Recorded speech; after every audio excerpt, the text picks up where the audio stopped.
All right, so we have the legal drug market, the pharmaceutical companies.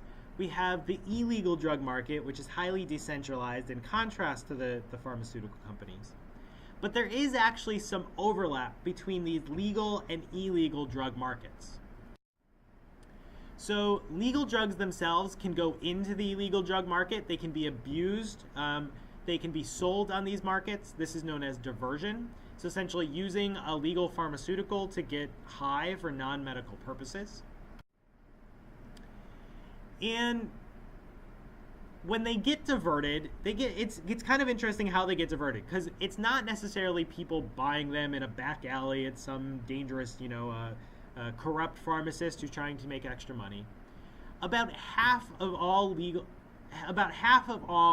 legal drugs that are diverted into the illegal drug market, are free.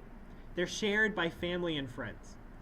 The other half are sold by a variety of different people. It can be unused medications that are sold, or people going to different doctors or different healthcare providers, or the healthcare providers themselves actually basically committing fraud in overprescribing and then selling them on the black market. So legal drugs can get diverted into the illegal drug market for non-prescription use. About half of these drugs are done for free, enter the illegal market for free. Essentially, an aunt has an extra supply of OxyContin, gives it to her niece or a nephew because they're in pain and she thinks that's the good thing, although we don't know if they actually need it and it's certainly not their prescription. The other half are sold. So they're sold off those unused medications. They're sold by drug dealers, the classic drug dealers.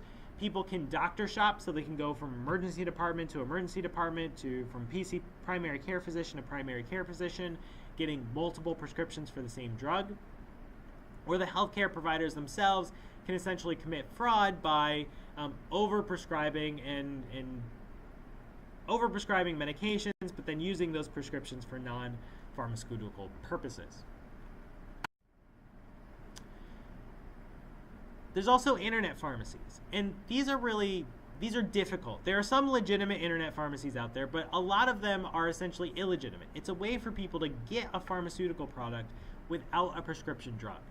Now, some like Canada Drugs, are essentially allowing United States citizens or citizens of non-Canadians to buy Canadian drugs at Canadian drug prices. So if you think you can get it cheaper, you can use services like this compared to your home country. The good ones do require you to submit a script. They require you to submit a doctor's note saying what the prescription is. This isn't true for all internet drug pharmacies. Many others out there are essentially illicit pharmacies, illegal pharmacies, where you can buy any type of medication you're interested in without a doctor's prescription.